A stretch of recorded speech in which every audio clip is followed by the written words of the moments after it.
Good morning. We good? I'm here to give you an update on the officer-involved shooting that took place last night. As you know, every time a law enforcement officer involved in an officer-involved shooting, we ask FDLE to handle the investigation, so there's no indication of favoritism or bias.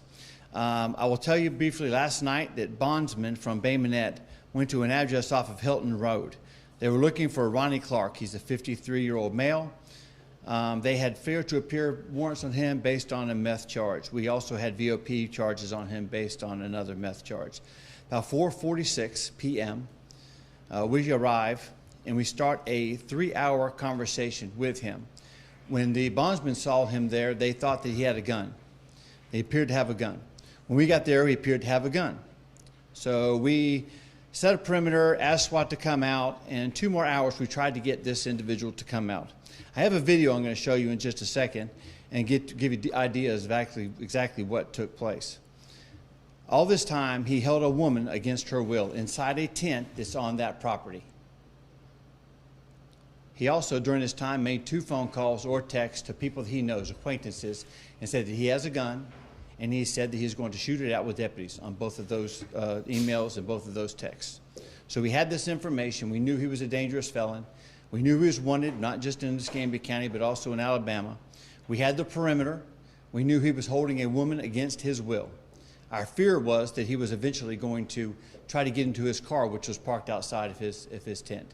So our SWAT team was gathered around. We had what we call our Bearcat, which are small tactical vehicle, and then we also had our Bearcat and our smaller vehicle. Because we thought he was going to try to get into this vehicle, we had positioned our Rook. Rook is what we call our smaller ballistic vehicle. We had that positioned near the vehicle. So it is important to note at this time that we had Ronnie Clark inside with warrants from our agency and warrants from the Alabama. He also has 58 felony convictions. He has been incarcerated 3 times. He is also designated as a violent felony offender of special concern. And again, he had a female inside this tent that was not free to leave.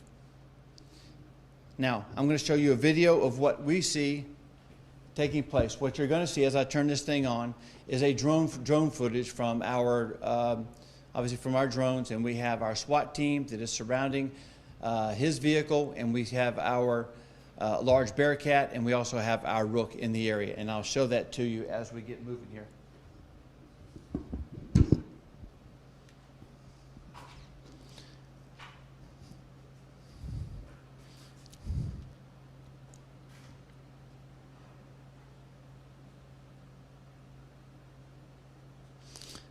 All right, this vehicle, this is our vehicle. This is the suspect's vehicle right here. This is our Bearcat. These are SWAT operators back here. It's obviously dark. You can see right here the suspect and the woman. He's got her held with a knife to her throat. He's trying to get into this vehicle here. This is our Rook, and he's going to position himself so that they can't get away. But again, you can see the struggle. She's trying to get away. He has got her. This tough guy has got her as a human shield at the same time that he has a knife to her throat. He struggles a little bit because he wants her in front of him so that we do not hurt him, and he does not care about her safety. All right. So our felon finally gets to the door of the car. We're obviously concerned. We cannot let him get away. He has felony warrants. He has a knife to her throat. And still, she fights. She struggles a bit. But he ends up opening up the door. Opens up the door right here. The SWAT operator in the Rook comes up to try to stop and try to pull these tires up off the ground so he can't leave. We have another SWAT operator here trying to get a better vantage point. So again, they're still struggling a bit. We're still trying to talk him to giving up. He gets in the car. The Rook itself goes forward, stops it, tries to pull it up so he can't go anywhere. SWAT operator goes to the right-hand side.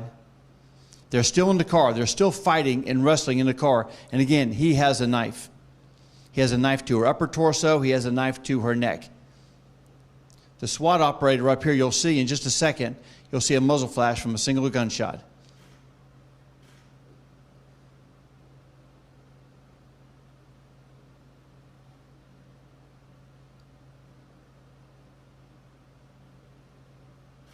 There was a single gunshot right there.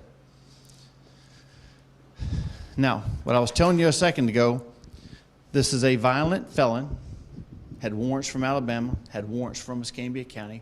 We surrounded the location with our SWAT team. We talked for 2 hours at one point, our patrol officers did, and then 3 hours with our SWAT team. We tried to get gas, and none of that worked. We tried to talk to him. All we got was information that he was going to shoot it out with deputies.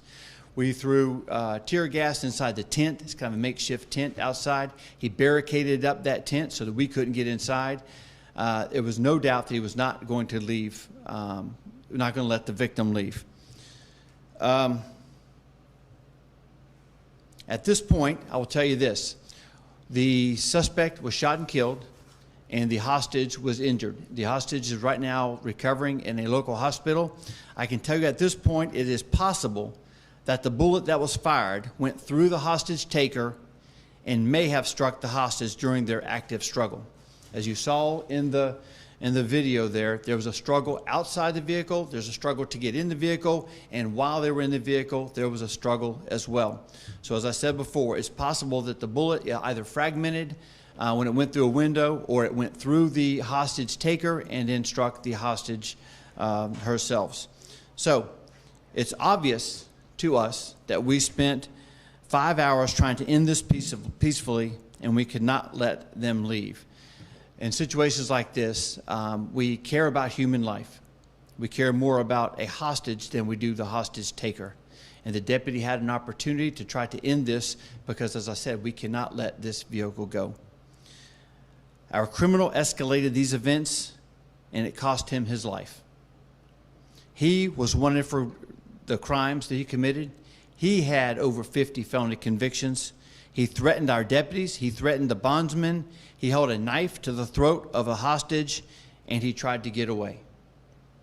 If you try to do these things, you're not long for this world, quite honestly. You play this type of stupid game, and you get what you get.